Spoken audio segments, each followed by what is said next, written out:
Olá pessoal, boa tarde. Hoje é sexta-feira, dia 16 de junho. Vamos lá que tem muita coisa. A matéria da Veja, que foi publicada ontem, a Veja, a revista semanal, sai às sextas-feiras, mas eles, sabendo da bomba que era, né, publicaram ontem, anteciparam a publicação. Que eu já falei aqui ontem, que é a história lá do Mauro Cid, seu organizador do golpe 1, 2, são vários, a gente vai ver aqui outros. E tudo isso a partir do celular dele, que foi apreendido. Ele está preso, foi apreendido pela Polícia Federal, e ela achou diversas conversas bem comprometedoras.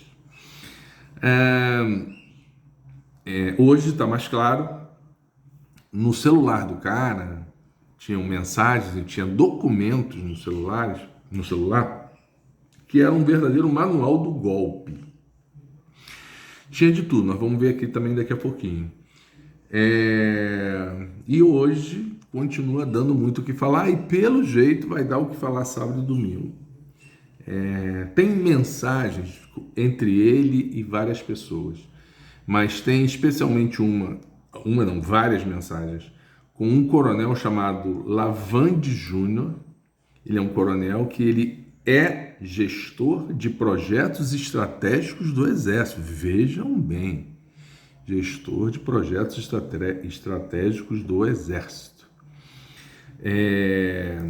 Nessas mensagens tem um verdadeiro manual. Tem todo um arcabouço, né? Arcabouço não é boa palavra não, porque tem um arcabouço econômico que vai muito bem, obrigado. Mas engraçado, eu anotei aqui. Tinha todo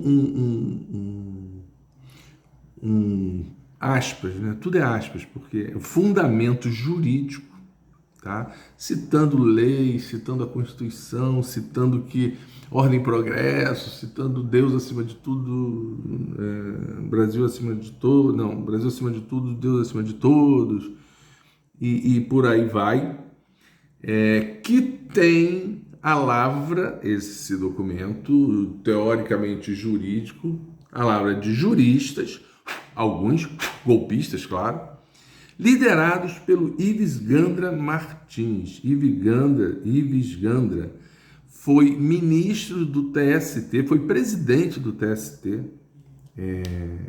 e já era, na época, foi sempre normalmente o TST tem uma posição, a grosso modo, pró-trabalhadores. Ele sempre foi não só contra, mas assim, perverso, um cara do mal. E ele está metido até o último fio de cabelo nisso. O documento da PF tem 66 páginas. Tinha um plano, isso, olha, ele chegou agora na mão da imprensa, às 5 horas, então ainda está muito no início, ainda vai surgir mais coisa. Mas ele tinha inclusive um plano de distribuição de tropas, porque a ideia era, o Bolsonaro, tinham várias ideias, uma delas é entrar com estado de sítio e GLO, que é garantia da lei da ordem, que aí é o Exército que faria, desde que convocado por ele.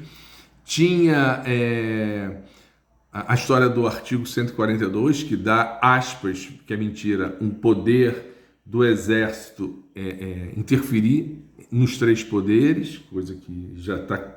E o Ives Gandra diz que sim, que pode, quando todo jurista sério diz que não, enfim, e políticos, enfim, TST, STF, todo mundo.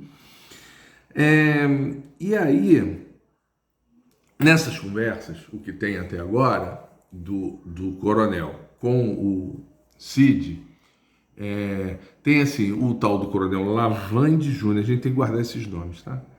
E ele dizendo, olha, tem que pressionar o presidente tem que tomar uma atitude, ele não pode ser frouxo, aperta ele e tal. E o Cid lá, calma, ainda não dá, mas está caminhando passo a passo e tal. O que a defesa do Bolsonaro está dizendo depois que isso foi publicado? Ela publicou uma nota, a defesa dele, dizendo o seguinte: como mostram os diálogos, Bolsonaro não tem nada a ver com isso, porque efetivamente, em nenhum momento aparece o Cid. O Cid, gente, só para a gente ter ideia, ele é o ajudante de ordem, mas no caso do Bolsonaro, ele era um ajudante de ordem assim que cumpria seu dever de forma além do normal, vamos dizer assim. Só para vocês terem ideia, eu não sabia disso, soube hoje. Ele tinha um quarto dentro do Palácio do Alvorada, porque em muitas ocasiões ele dormia lá para estar o tempo todo do lado do Bolsonaro, até porque o Bolsonaro tinha insônia, aquelas coisas e tal, não sei o quê. Então, o Coronel Cid em nenhum momento diz assim, o Bolsonaro deu ok, né? E com isso a defesa está dizendo, olha só, o Bolsonaro não tem nada com isso. Ou seja, aí vem uma outra análise minha, que é o seguinte, quando o Bolsonaro diz, que aí a nota da defesa diz isso, Bolsonaro não participou das tratativas golpistas. Então, a defesa do Bolsonaro admite que houve tratativas golpistas, só que o Bolsonaro não se meteu nelas. Com isso, na verdade, a defesa do Bolsonaro e o Bolsonaro, obviamente, jogam em cima do Mauro Cid, do Daniel Silveira, do Marcos Duval, do Milico Lavande, dos outros milicos. Há vários milicos. A mulher do Mauro Cid troca mensagens com a filha daquele Vilas Boas, que é um general absurdamente golpista, canalha. Ele está à morte, ele tem uma doença daquelas seríssimas, degenerativas, ele está à morte, ele já não fala mais, ele tem que andar com um ferro aqui sustentando ele, porque senão ele despenca. O cara anda com um tubo para conseguir respirar, não fala mais, enfim, ele está à morte. E esse cara continua sendo um canalha, porque mesmo os canalhas também envelhecem. Enfim, esse cara é nojento. Ele, quando o habeas corpus do Lula estava sendo votado, um habeas corpus preventivo antes dele ser preso, o Lula perdeu esse habeas corpus por 6-5. 6-5. Sendo que com ministros que ele indicou votando contra ele. Isso só para tirar essa coisa de que o Lula bota lá só o cara que vai votar com ele. Não. Dos 6 que votaram contra ele, 4 ou 5 eram ministros indicados por ele. Só para a gente ver a coisa como é que esse discurso que rola por aí pela imprensa não condiz com a realidade. Mas enfim, perdeu de 6-5 e na véspera o Vilas Boas botou um tweet e um e-mail para os ministros do STF ameaçando o STF de se desse o habeas corpus por Lula que o Exército podia fazer alguma coisa. É golpista, canalha. E não há provas, nenhum dos ministros, dos 6 que votaram contra o Lula, admitiu isso até hoje, mas há fortes suspeitas de que pelo menos 1 ou 2 ali se intimidaram com o tal e-mail e tweet do Vilas Boas. Enfim, então voltando, a mulher do Cid com a filha desse Vilas Boas, que é outra canalha, trocando mensagens e dizendo explicitamente, tem que intervir. 142 não vai dar, 142 é o tal artigo que eles dizem que podia. Não, 142 não dá, já viu que não dá e tal. Tem que tirar o Alexandre, tem que prender o Alexandre, tem que prender. Eles queriam tirar o Alexandre de Moraes, a Carmen Lúcia e o Lewandowski, criar uma junta. Essa junta, anular a eleição, isso tudo é dezembro, nós estamos falando de dezembro, às vésperas da posse, anular a eleição, e aí o TSE, a Justiça Eleitoral, seria comandada pelo Nunes Marques, pelo André Mendonça, os dois indicados pelo Bolsonaro, e pelo Toffoli, que, como dizia Brizola, costeio o alambrado. E acho, aí é só minha opinião, que Toffoli foi um dos que votou contra o Lula no habeas corpus, em 2018, se não me engano. Eu acho que o Toffoli foi um dos que se intimidou. Mas, enfim, isso a história vai contar mais para frente, com certeza, não tenham dúvida disso. Bom, esse cara, aí vamos voltar, são muitos personagens, gente, tá meio confuso, mas eu acho que vai dar para entender. O tal do Lavande Júnior, que é, vou repetir, gestor de projetos estratégicos do Exército, ele estava com uma promoção já para ser representante diplomático do Exército, que tem isso, em Washington. O Lula hoje já se reuniu com o comandante do Exército e com o ministro da Defesa e isso já está cortado. Agora, tem que ter mais, tem que ser demitido desse cargo aqui. Ele não pode ser um golpista desse, não pode ser gestor de projetos estratégicos e depois, vamos falar mais, tem que ser preso, tem que ser indiciado, investigado e preso. Porque isso aqui não é só golpe, é contra a Constituição, é contra a democracia, é um absurdo. Bom, com essa confusão toda, eu já falei já falei que o Alexandre de Moraes mandou liberar todo o documento tem 66 páginas, isso tudo eu já falei, que tinha tudo pronto, que tinha distribuição de tropas, etc e tal, não sei o que lá. Aí, outra coisa, porque é tudo golpista, então na verdade são várias frentes, né? A história do Marcos Duval, que também está lá todo enrolado, e o Marcos Duval também, lembram, articulava um golpe que dizia que era com Daniel Silveira e com Bolsonaro. Pois bem, a Polícia Federal vai ouvir Bolsonaro e Daniel Silveira sobre esta proposta de golpe que envolve eles dois e mais o Marcos Duval.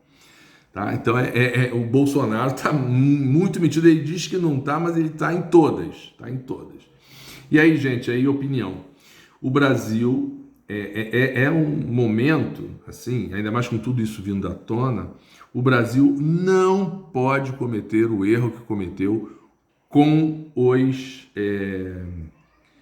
os que protagonizaram 64, que foi, depois de tudo, não punir ninguém. O Brasil, na América do Sul, dos países em que houve golpes militares, o Brasil é o único que não puniu os militares envolvidos no golpe.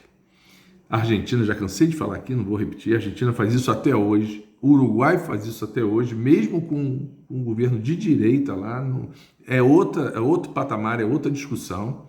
Chile faz isso até hoje, em governo de direita e em governo de esquerda, agora está com um governo de esquerda, mas teve com um governo de direita e continuou fazendo isso, porque a justiça nesses países, até a Argentina nem tanto, por conta de outros problemas, funcionam independentemente do governo de plantão, e o Brasil nunca fez. Precisa fazer. Agora não pode cometer o mesmo erro. Tem que prender todos os envolvidos. Todos. Se todos os militares, não são, mas se todos os militares estiverem envolvidos, tem que prender todos os, sei lá, 500 mil militares, não sei quantos são muitos. Óbvio que não estão todos envolvidos, mas os que estiverem envolvidos, seja quem for, tenham a patente que tiverem, tem que ser presos. Não há como conciliar com isso, porque senão daqui a pouco fazem mesmo.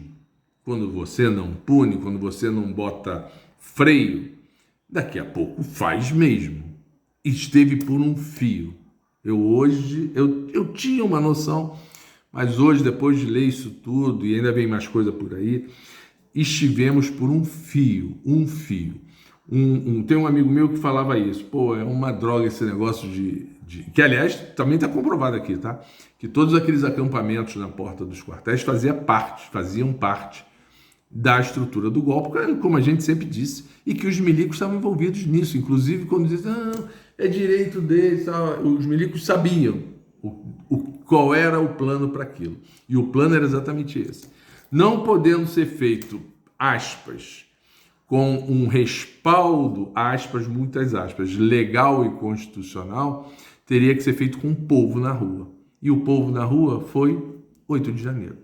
E, para isso, precisavam manter os acampamentos, porque se aquelas pessoas voltassem para suas casas, depois para dizer, agora sai todo mundo de novo, não sairiam.